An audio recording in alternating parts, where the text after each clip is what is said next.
What's up, everybody? Welcome to the most highly anticipated sporting coverage event of the day on the internet at 2 p.m. Eastern, the Established the Run NBA Injury Report Analysis Show. It's myself and Mike Gallagher here with you to walk you through this three-game slate. We will go quickly.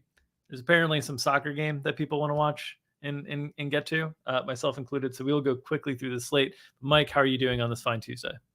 Doing good. Yeah, I forgot about the soccer game, but hopefully, if you have money on the soccer team, you can win money. But hopefully, we help you win money too. That's what it's all about here. So That's what we're all we trying to do. don't cheer for laundry too much, but got definitely rooting for America for sure. That's what we're all trying to do. All right, let's get into the injury stuff. Let's start with the Pistons. Isaiah Stewart expected back. Marvin Bagley expected back. Bojan Bogdanovic questionable with knee and ankle soreness. Sadiq Bey expected back. Jaden Ivey with knee soreness. A lot of moving parts here. What are your expectations on what we'll see from the Pistons tonight? Yeah, so Isaiah Stewart, according to James Edwards of The Athletic, mentioned he's expected to play. We saw him have a minor-ish foot injury. Certainly fits the timeline, so should be back. Probably full workload. It's Isaiah Stewart. He doesn't get big workloads anyways, but relative to his expectations, it should be, I think, pretty good based on the reporting. Um, we should see. I think Boyan's got a chance to sit again. We saw Bay return the last game as well, so I think they would run. I think that Boyan misses again, just because he got ruled out early. This is with knee and ankle soreness. They like Isaiah Livers. They use him a lot as on-ball defender against the Cavs guards over the weekend, so I think he would get the start if he can't go. Certainly expecting Isaiah Stewart to actually, because we saw when Stewart got hurt, we saw them run Bagley Stewart together, and then they basically their injury happened, and then they benched Sadiq Bey. So I wonder if they do that again. I kind of don't think so, especially with Boyan hurt. So kind of a lot of moving parts. But I would expect Stewart to start, probably Bagley off the bench, given the way the team is a little bit shorthanded. But they do, if they're all out there and everyone's out, I guess it's a way to use their depth, where they could run big. But I would expect Bay to probably start there. It'll be Ivy, good. I was just going to say it'll be interesting because the matchup is also against the Knicks, who tend to run bigger generally in that starting lineup as well. So wouldn't be surprised if we saw Stewart and Bagley start next to each other. But obviously, some of this also depends on like if there's any minutes restrictions on these guys or different things that we don't know of as yet. Yep. We'll find. I think Ivy's got a chance to miss. Knee soreness hasn't really sounded too close. Got ruled out early. But yeah, there's so many iterations to run through. Should mention too, after the game, Dwayne Casey's like, yeah, none of our guys are really reliable scorers. The Cavs, quote unquote, tighten their defense up, and they're just like, oh yeah, let's just go with the Alec Burks every time. Revenge game for Alec Burks too. So I'm sure again we'll be talking about Alec Burks on the DFS show later today. As always. All right, let's talk about the Clippers, who have no Kawhi, no John Wall, no PG-13, no Luke Kennard. What do we expect to see from the Clippers tonight? Yeah, so I think we know their starting lineup, which is going to be what we've seen the last couple of games with Amir Coffey and Terrence Mann on the wings. Certainly seeing Marcus Morris and Zubats coming off that monster game. Also worth noting was Zoo. They ran big, and after the game, Ty Lue said that they wanted to run no small ball lineups because they had a 20-minute sample of the small ball stuff and wanted to try something new. He may have just been saying that just to give an answer, but if you want to believe him, worth noting, I think, pulling up the box score, which I just switched off. Cool. Yeah, definitely that starting line's gonna be good. So they only have one point guard in traditional sense. So you would think that the backup point guard is going to be Norm Powell, who there was a lot of buzz of him being the backup point guard early in camp and throughout camp. So I would expect Norm to pick up a really big bench role. Probably have to bring Robert Covington into the rotation. I think Moses Brown would have to play again just because you're going to be playing Covington is like a 3, Batum is more of a 4. So I think just filling minutes that way, they almost have to do it to fill the backcourt depth. So yeah, I would expect those guys to all play. So it'd be looking at a 9-man rotation. Their G League guys aren't with them. So we could see a lot of minutes for really everybody. Reggie Jackson, Mann, Coffey, even Morris, Zoo, they quotes of getting him more involved in the offense. Talking about other players boxing out, so Zubats could really just eat on the offensive glass. Just total on top of the stat line was certainly amazing, but the quotes after the game just and I've been talking about this a lot that they really want to gear their offense to like a zoo screen heavy, offensive rebounding heavy, like a star role. So certainly not buying the 31 and 29 output, but definitely he's in a really, really big spot, and the minutes should be really good with Moses Brown, who's not a very big high minute player.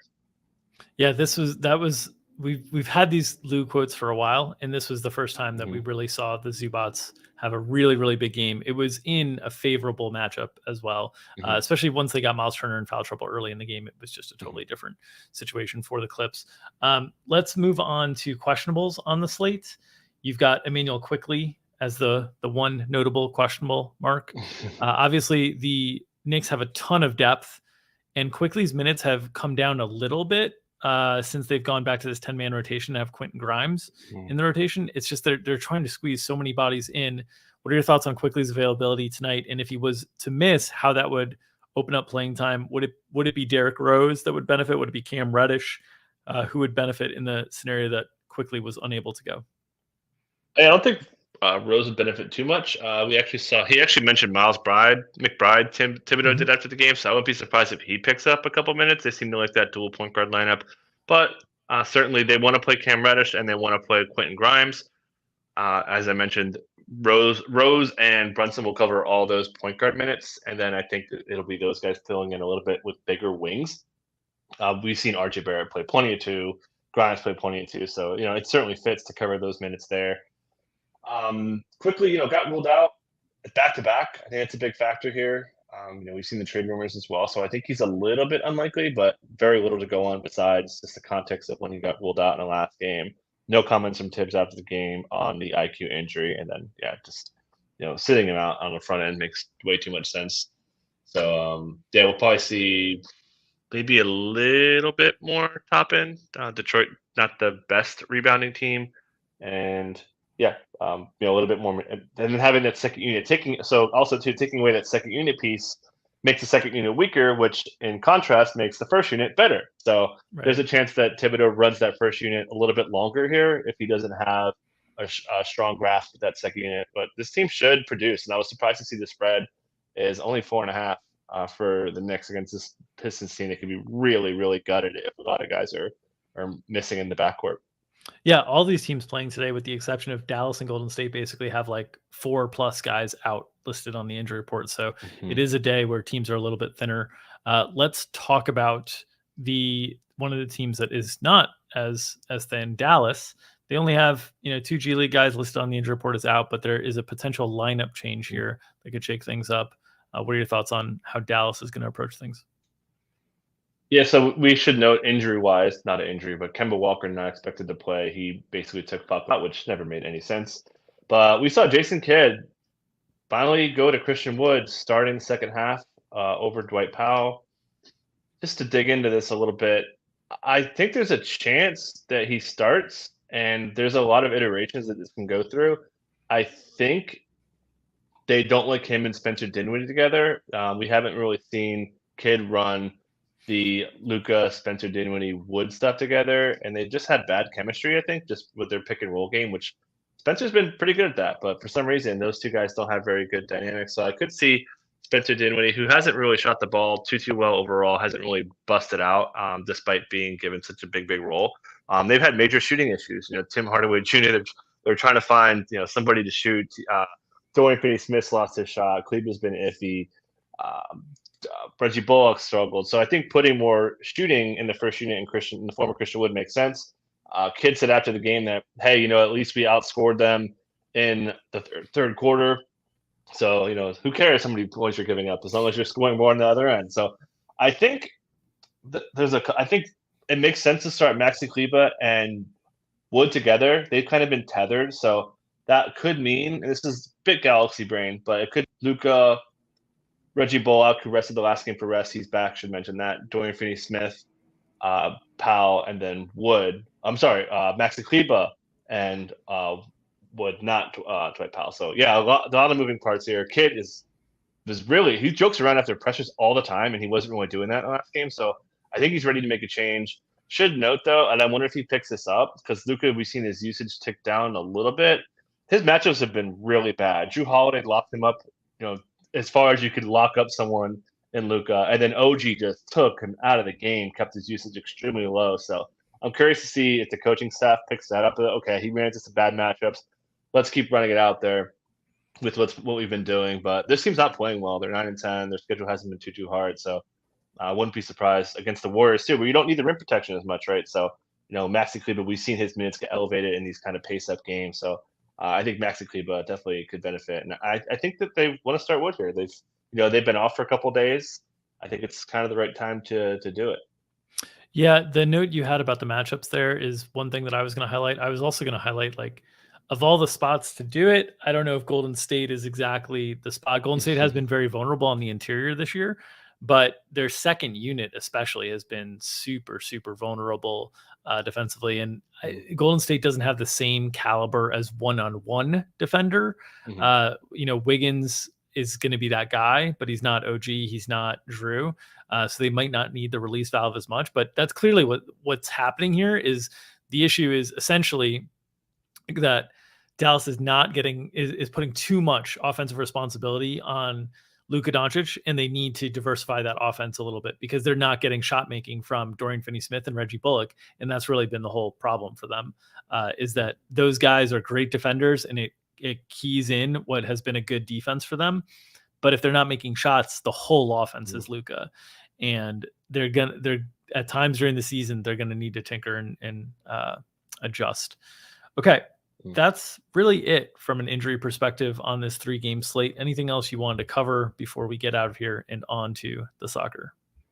Yeah, I mean, just no Dame. That's nothing new. Definitely expecting the similar lineups that we've seen from them. So we'll be covering it on the injury show. Nice little 3-game slate. A lot of ways this could be spin. We already talked about the starting lineup for Dallas. A lot of ways it could go for half these teams.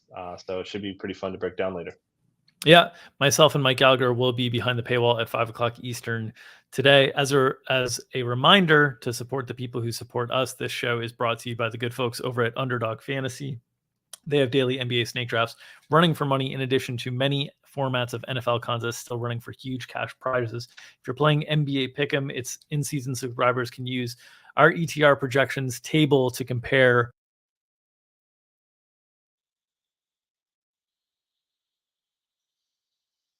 Oh, you sort of cut out, so I don't know if you could hear me, but I'll let you guys know. It's promo code ETR for $100 matching deposit bonus. So, shout out to Underdog. Perfect. Shout out to Dink. If you could hear me, you got your 41st, if I remember, on Best Ball Mania. Is that right? 41st out of I've been hanging around.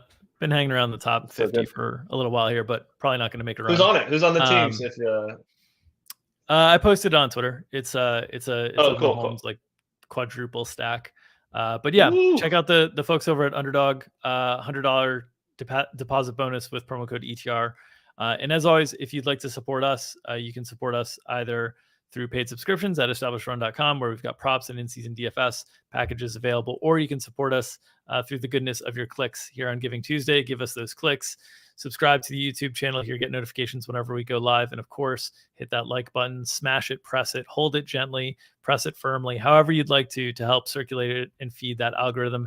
Nom, nom, nom, nom, nom, nom. We'll see you tomorrow.